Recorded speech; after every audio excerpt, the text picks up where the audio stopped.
Welcome, Mairi. Thank you. Thank you. Thanks for coming and being part of this journey. I'm on a conversational journey with the theme of songwriting and songs and delivering song and everything that means. Could you give us a brief summing up of some of your background and some of your roots? Sure. So I'm born and bred in Edinburgh, across the other side of the city actually, in the Morningside. That's where I grew up, and I went to Boroughmuir, and then I went to Broughton Music School, which Edinburgh had this really good education potential that you could drop into music. And so I went to Broughton for my last 2 years of school. I was studying the viola really. I was classical music was my background, and I went to the Guildhall in London for 4 years and studied the orchestral viola playing.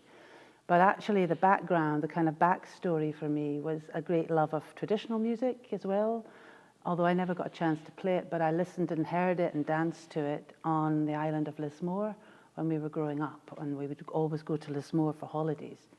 So it was something I just always loved, instinctively loved that music. So I kind of, I got, I suppose, quite a solid training on this instrument and in classical music, but it wasn't really my heart's music. And after college, I took a bit of time to just try. I came back to Scotland actually to try and get inside traditional music, and I joined a dance band, by the Occasionals dance band, and played Scottish dance music. And I learned to step dance and that whole percussive dancing. And then I also met my husband, David, who was a lyricist, and we wrote songs together. So that's where the songwriting started, and that's where my voice began to come through as well, in my 20s, I suppose, you know. Yeah. So that's kind of a brief synopsis. And there were, in those early days, the early influences, songs were part of that, obviously.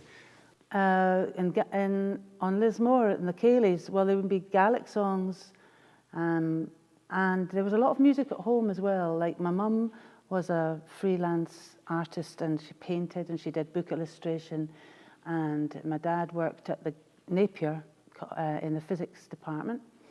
But Mum played the piano, and she was very determined that we would all get a chance to do music, and she kind of kept us at it, you know, so shunted us along when we were flagging.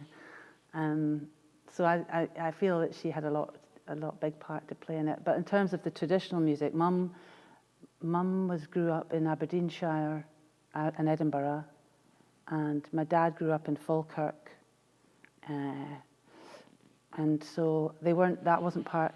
It was part of my grandfather's culture, Gaelic song. He was a Gael. So I kind of am part Gael and part Edinburgh and the East Coast. John Anderson, who introduced me to the Gaelic singing from the Hebrides, from the church, is very, very. It was very, very trancy, very mystical music. Yeah. Were you aware of that at that time as well? That kind of. Well, my grandfather sang that kind of music, and he took services. He would go around the houses in Lewis and Harris, and that was his great love, really, in terms of ministry. He did have a church at one time, but I think his great love was to do services in people's houses, and he sang, and he was a piper too, and a step dancer. So I was aware, although he died when I was 7, but I became aware of that music later on. And you're absolutely right, it's a really remarkable kind of call. And one time when I was quite young, my best friend, Katrina, her great aunts came down from Skye, and we had a service in the house. But I and she were about 9 years old, and we just couldn't stop laughing because I'd never heard anything like it, and it was really embarrassing. But I heard it right there in the house. You know, it was very powerful. And is that? I mean, that just for my own interest, is that something where of the original Gaelic culture that kind of came through obviously, Yeah. that came through that structure of the church. Yeah, yeah. Because there's a very deep rootsy spirituality. Yeah, it's kind of got a freedom inside. So you'll get a presenter that will bring the line of the tune through, and it's always the scriptures, through the scriptures or the Psalms. And then everyone just joins in like a wave in their own time and in order to be connected to their own source.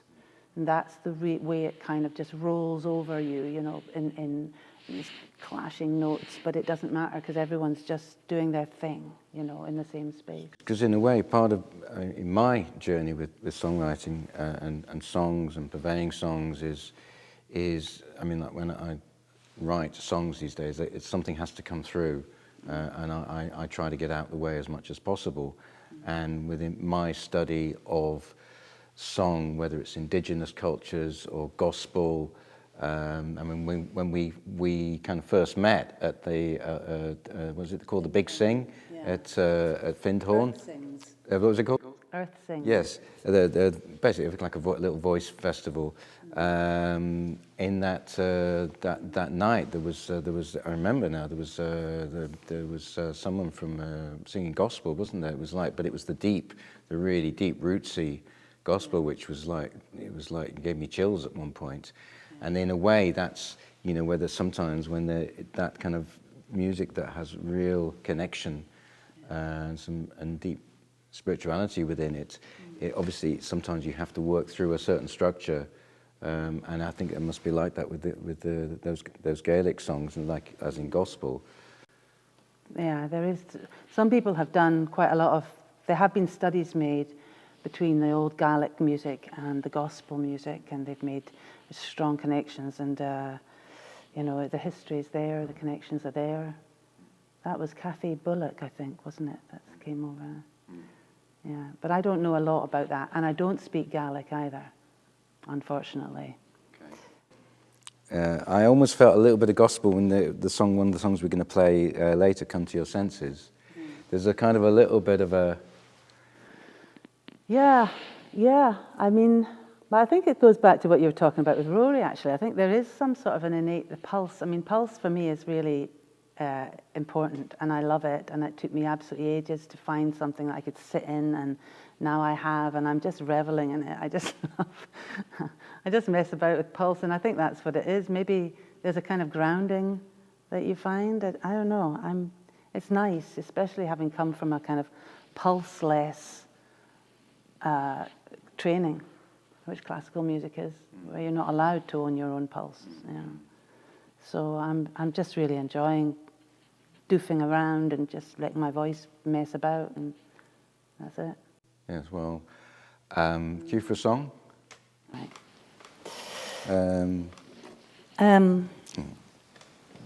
Yeah. This is kind of inspired by this place, actually, Portobello and the sea, and a teacher I had who used to talk about how important it was for us to do foot soaking in salty water, and that there was a deep clearing to be done in this technique. And you'd put your feet in water for 10 minutes, and then you had, you know, we call it a foot soak, and it was part of our spiritual training, actually, in a sense. And then I moved to Portobello, and hey ho, there's a lot of water. Well, it was cold, depending on the subtle body. If you want to know, it would be hot water if it was right. If you were too left-sided, and it would be cold water if you're too right-sided.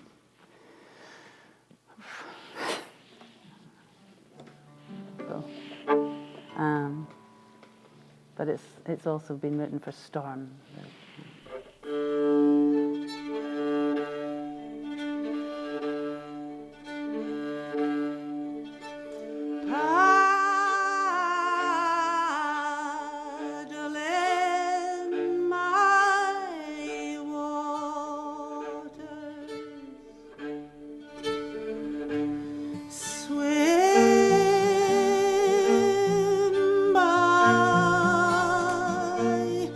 Shore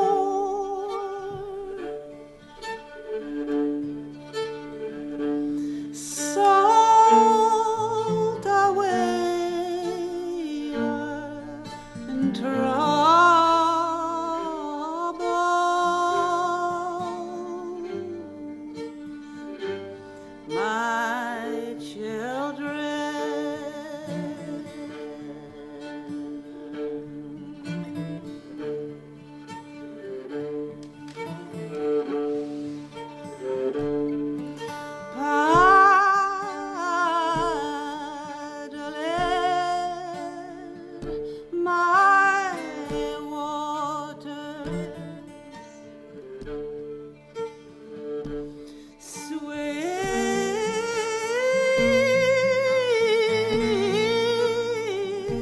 by the shore, salt away, oh, salt away your troubles,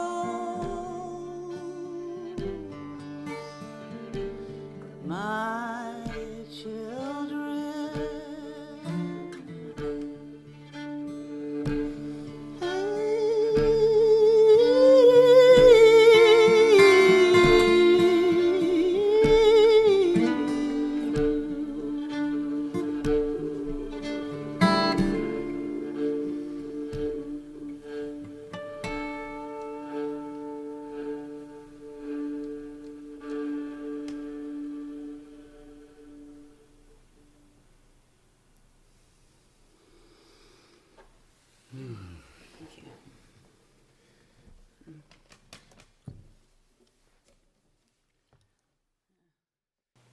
Part of the fascinating part of this conversation is hearing how what people's process is in terms of the compositional aspect of it.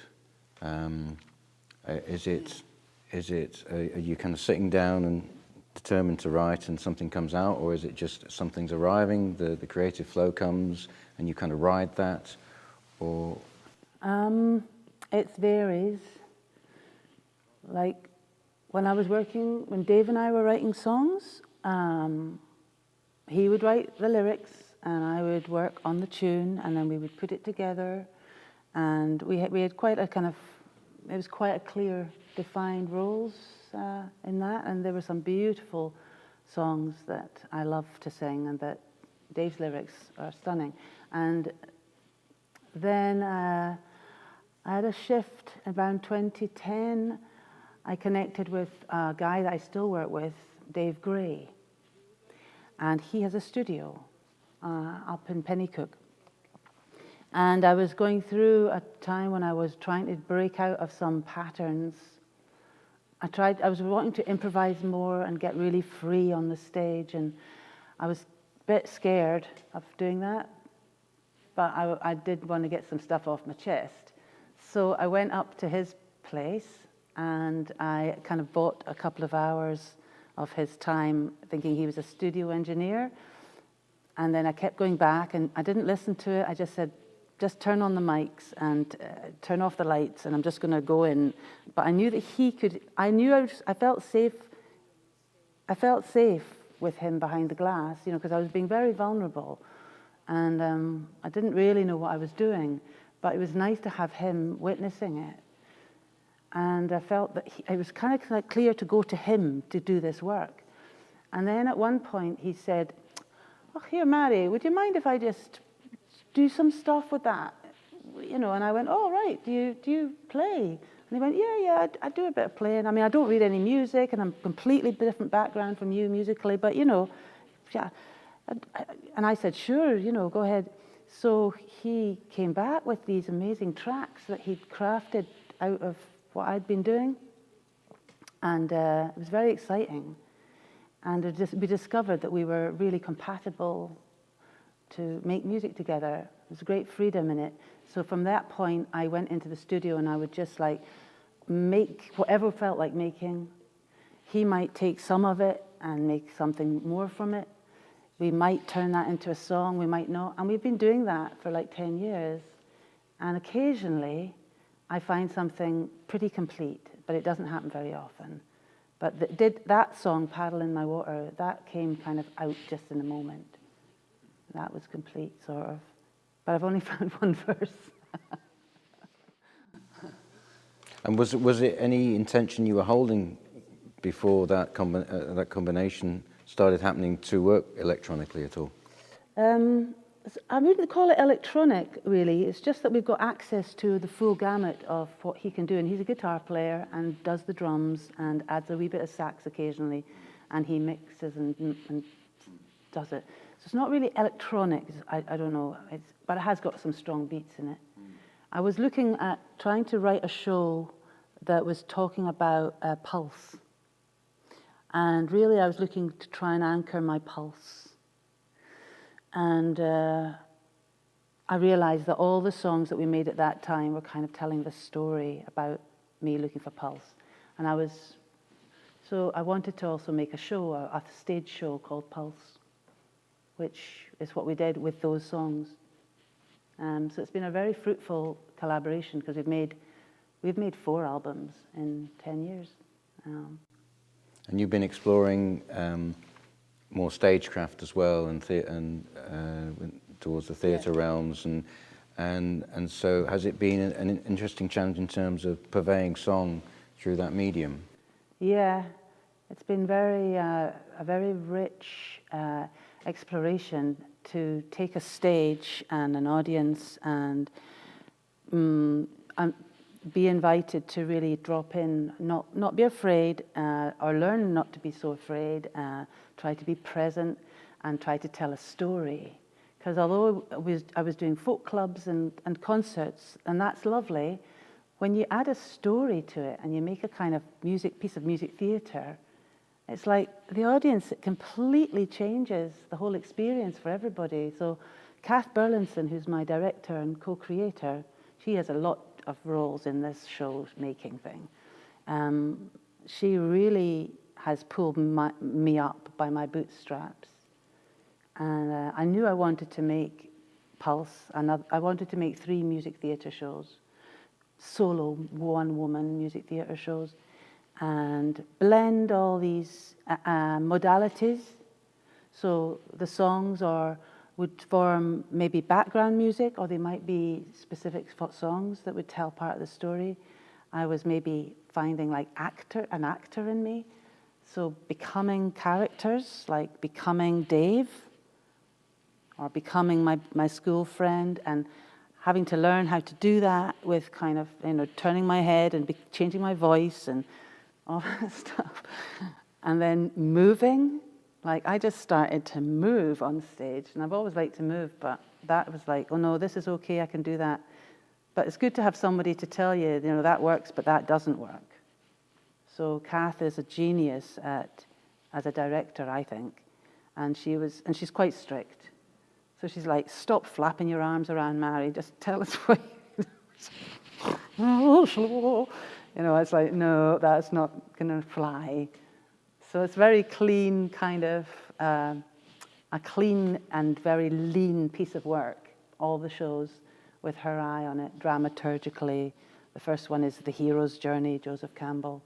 The second one is Auld Lang Syne, which is the story of the song and my relationship to an old friend, because it's about friendship and about memory. And the third one is Not Made Yet. So, and all the way through it, so music runs through it as background, but also sometimes as songs. I'm quite scared about the last one, actually, if I'm honest. A little bit. We've had to postpone it. I couldn't find it. It's very elusive. But that's part of the process, I suppose. I have lately found myself with lockdown, I've lost my mojo a bit. Yeah, I just lost it. I go up to Dave's studio last week and I'm like, I haven't got anything, Dave, not a thing. When I go around gigging myself, I love to tell audiences that I refound my mojo by coming up to Scotland a lot, up in the Highlands, and just really loving, just really tuning into land there, strong energy there, and jumping in wild rivers, and and then boof, it all started coming through. And it's, in a way, it's part of the artist's journey, isn't it? You kind of like how you work with that when the creativity stops. And one of my ways was using the opportunity to explore some of my heroes, some of the greats like Leonard Cohen, Paul Simon, and just really honing the craft of interpretation of just at least one each of their songs within my own repertoire. And then eventually that became an education in itself, and that fed back into the creativity when it started coming through again. Lovely. Yeah, that's an inspired way to enter back into it. I mean, I've got connected, as we were talking this afternoon, you know, and I'm connected to this big stone, or I feel attachment to it, a big old millstone, and it's on stage with all these shows. So land and stone and rock is kind of like I'm being drawn to it so deeply, but it doesn't produce a song, you know, or even a clear thought. It's very abstract. So it's quite like, whoa, where's this going to go? So I feel I have to prepare myself a little bit more. I need a bit more time to be prepared and ready to receive this next show, if I'm honest. I think that's what it is. It's like I need to just be prepared for it, and it will come. But stone and rock and the histories of stone and some of the stories around stones and rocks, I've been reading a lot and writing a little. Yes, the stone world can be very inspiring. I think it's time for another song. Well, funnily enough, this is called Raise the Stone. Okay. And yeah, it's a bit of a collaboration, this. It was a story that I knew about, which is when this fella on Mull, island of Mull, wanted to raise a storm. And to do that, he had to get the witches and the warlocks from the area to raise stones. And so this woman talked about raising the stone, and because my stone hangs, it is risen. And so there's the raise the stone, there's a storm coming. And then there's come to your senses, people. And that was a line that came out of my friend who heard angels telling her when she asked, what can we do with the world the way it is? How do we get through this time? She heard the words, come to your senses. And I thought that was just amazing. And then the bit in the middle is another friend's words of coming to her senses.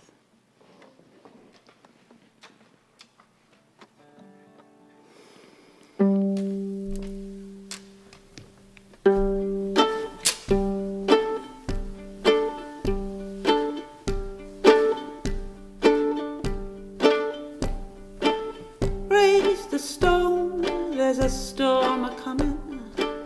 Raise the stone, sing loud and clear.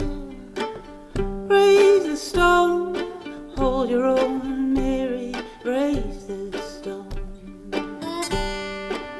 Come to your senses, people. Come to your senses. Come to your senses, people. Oh, raise the stone, there's a storm a-coming. Raise the stone, sing loud and clear. Raise the stone, hold your own, Mary. Raise the stone. Oh, yeah. Come to your senses, people. Come to your senses. Come to your senses, people. Oh, I love thee in thy breath, the whisper of love in your music, in your soul, in the movement of your belly, in the fascia and the skin, the muscle and the limb. Oh, my senses on fire, fire, fire. Oh, yeah, da da da da da da, yeah.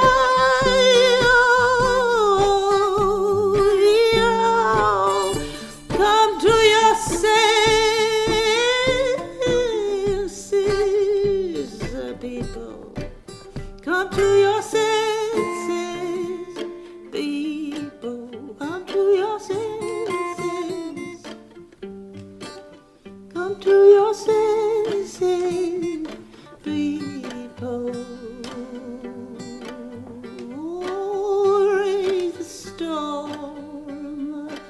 She said, raise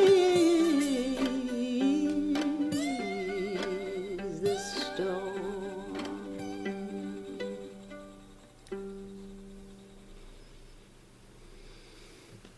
Hey, it's nice. And I saw the stone. Yeah, you saw it. And that's from the island of... The island of Lismore. Where you talked Where about we earlier. had- yeah, Mum and Dad bought a little cottage there in 1970. But my great-great-granny was from there. She was a Livingston. Jane Livingston. Livingstone. You talked earlier, we had a pre-talk about, I love the expression you used about, what was you say, re-indigenizing? Yeah, Is that what you said? yeah. What does does it can you mean? explain a bit more about that? Well, there was definitely a sort of really strong connection because you were talking about ancient, new, kind of new ancient. Ancient technology. Ancient technology. Yeah.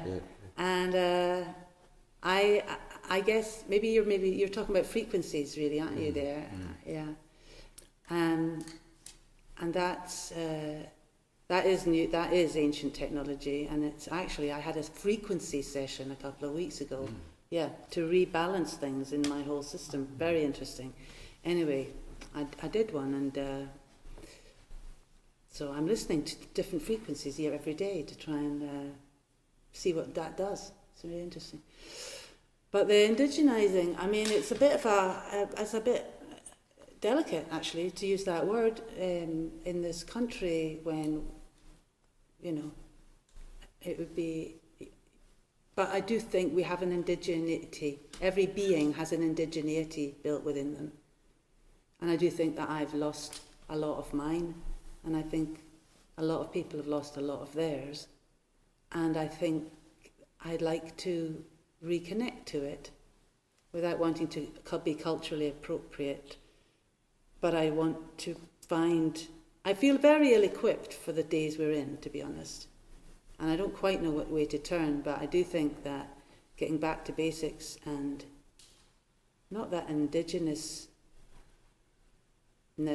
well, there's a landedness about it, isn't there? There's a landing, there's a kind of leaning into nature, honouring something and shifting, you're pivoting towards a different sort of focus.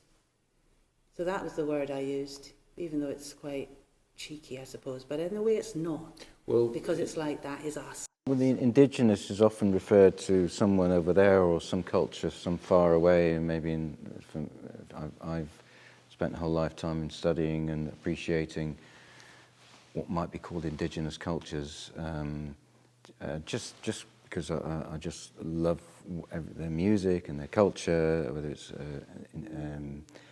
indigenous Indians in the Amazon or Tibetan peoples, or and you know, and that feeds back.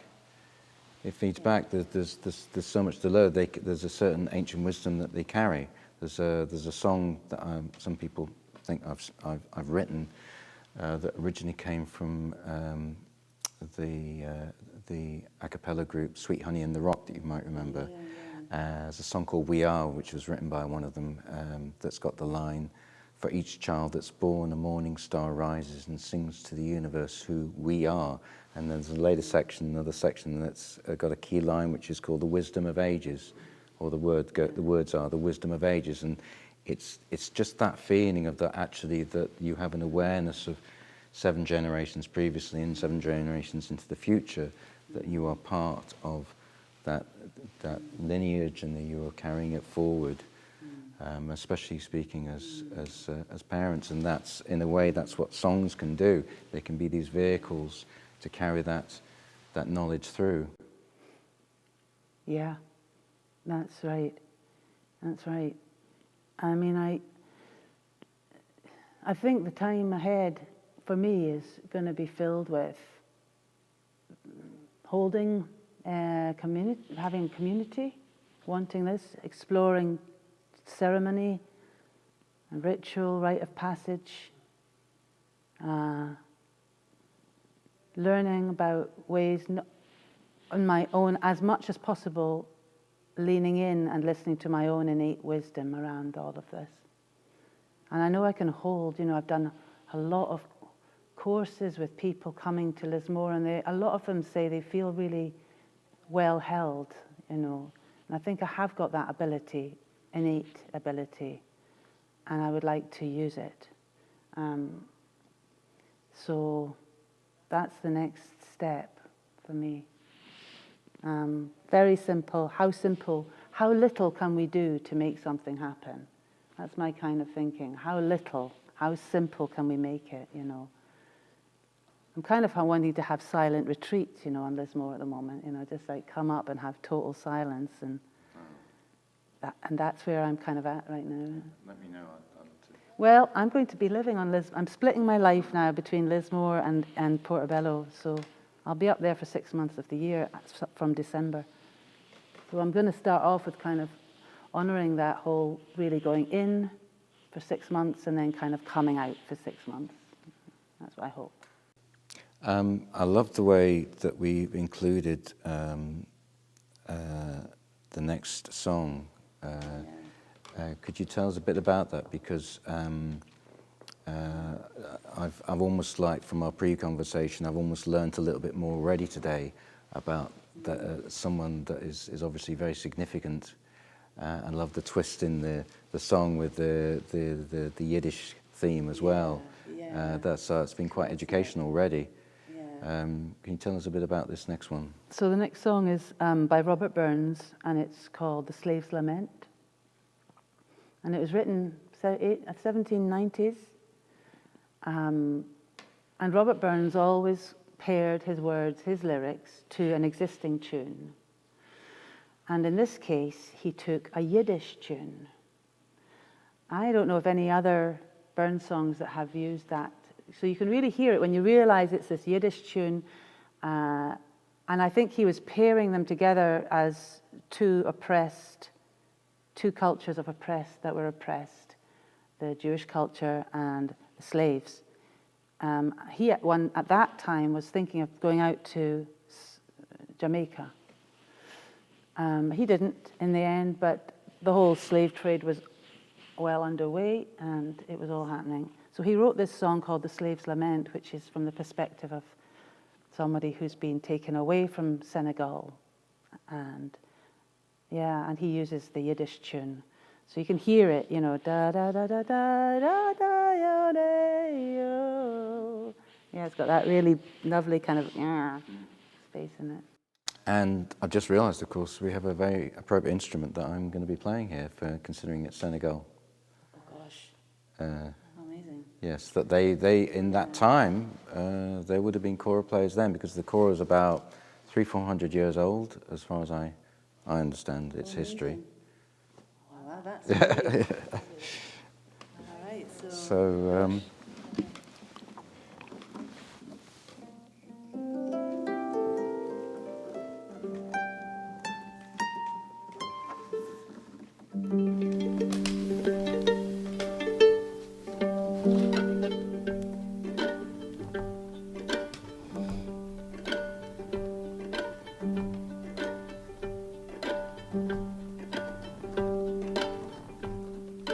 It was in sweet Senegal that my foes did me enthrall, for the land of Virginia, Virginia,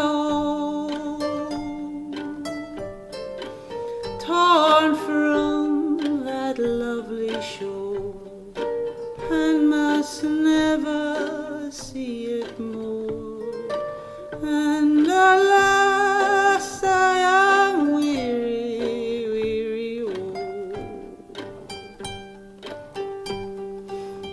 all on that charming coast is no bitter snow or frost in the land of Virginia, Virginia. Their streams forever flow, and their flow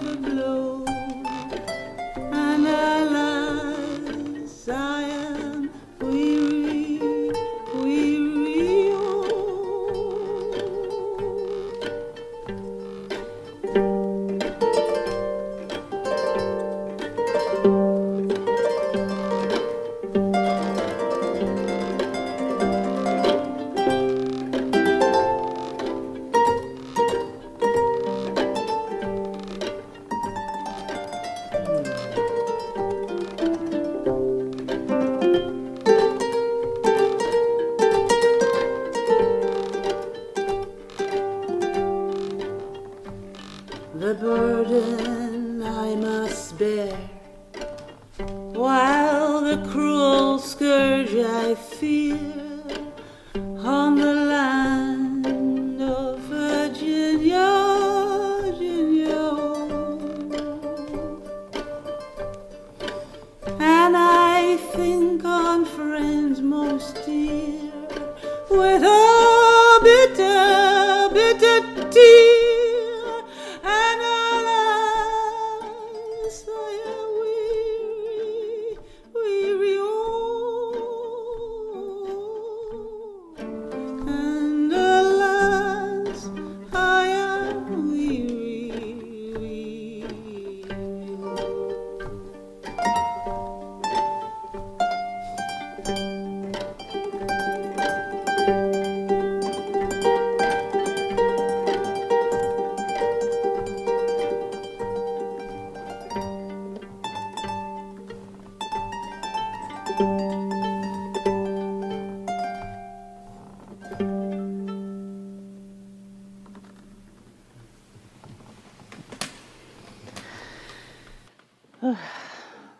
It's really special to play it with the kora. Blimey.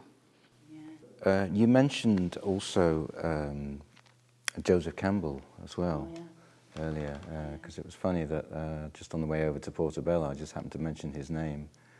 And I was telling you about someone who I consider to be a modern Joseph Campbell, who's an American called John Lamb Lash, who lives in Spain.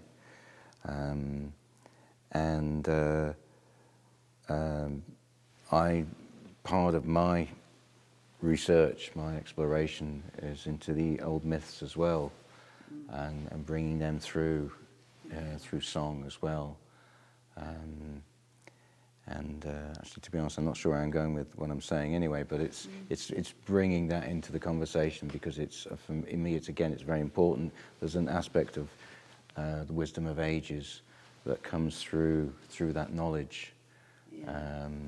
And some of the old world, like when I was in, I had one of my favourite musical travels. It was like one of the joys of being a travelling musician, at least when we do get to do gigs abroad and whatever, is you get to discover that culture firsthand. One of them was in Hungary. I was playing with I got to know a band called Vasmalom, who did tour around quite a bit in Europe when they were kind of very active. This is in the 90s.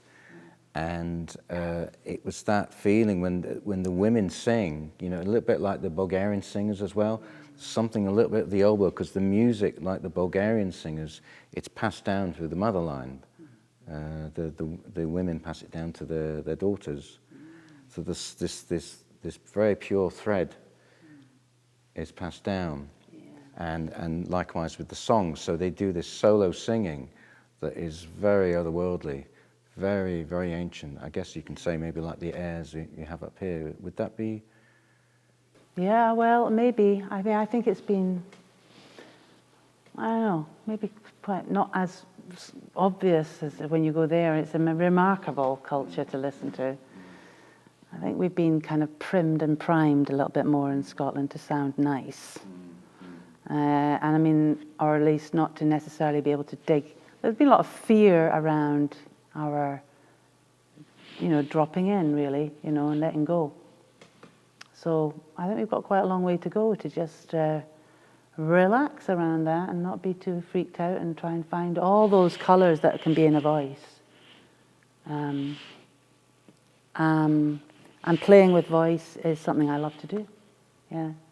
And so it comes back to the subtle body, or the chakras, or the central core line, and in prayer, you sing from the heart and you sing through it all, and it's when it's done unapologetically, which is done in the Outer Hebrides, but only in tiny small communities. But it's available to anyone at any point in their life. It's available, I've been on a particular journey with the voice as well, really realizing that everything is there in the voice. It's again coming back to simplicity. Yeah.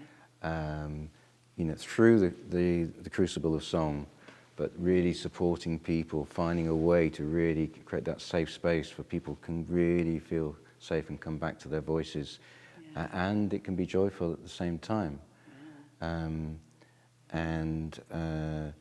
I think that's why it's great to explore different cultures, because they can show you how that purity has been kept, and how wonderful that the medium of song helps to support the voice. Obviously you can just improvise. That's in a way like it's supporting others. That's been supporting my voice journey as well, which is inexorably linked to song as well. Yeah, it's exciting to hear all about how you've really dropped into all these other cultures. I haven't done that. And I know very few world songs or other songs or Gaelic songs for that matter, But I think that's a wonderful training that you've put yourself through and that you've opened yourself up to. And I'd love to hear it as well. I'd love to hear this holding that you make and do. I mean, I'm really fascinated. I'm like, oh, can we just do that now, please?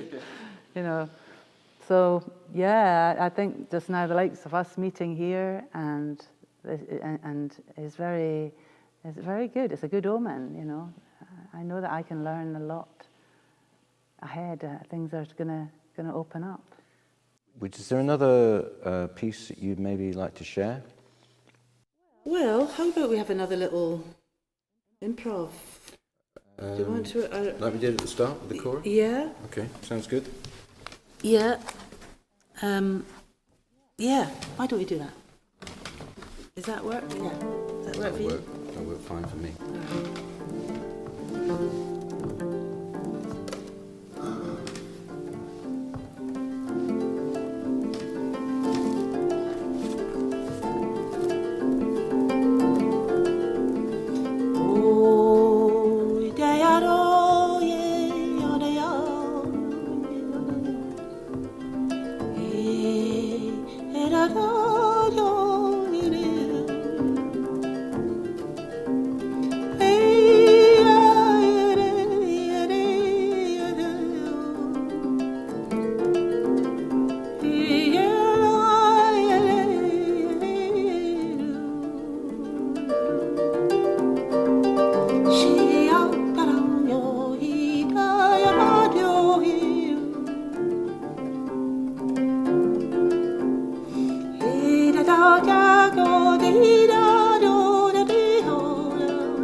So,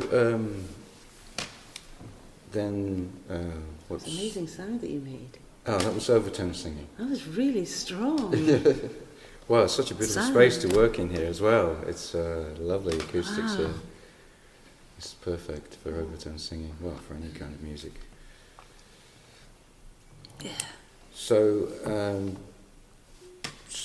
we're going to keep we're moving forward as artists, and we keep holding the space and shining the light and Yay. keep the creativity flowing. Yeah. Yeah. Yeah. We will. We do. I don't know what else I would do. Well, Netflix is quite good sometimes. Watching something quite good at the moment. Oh yeah, what's that? Succession. Okay. We're going off subject now, but anyway. Yeah, no, but it's keeping the fire going, and kind of a spaciousness around now, which is a great gift, you know. I mean, I was dashing about like mad before, and I really needed a break. I could never have imagined that, you know. So there's lots of great stuff has happened on account of this time. And as they say in Africa, strong times need strong singing, strong dancing. Yeah, that's right. Yeah, well, we'll stay connected and make more music together, and I know that. Good. I'm happy to hear that. Yeah. Okay. Well, thank you, Mairi. Yeah, thank you. It's been wonderful to meet. Yeah, thank you. Thank you.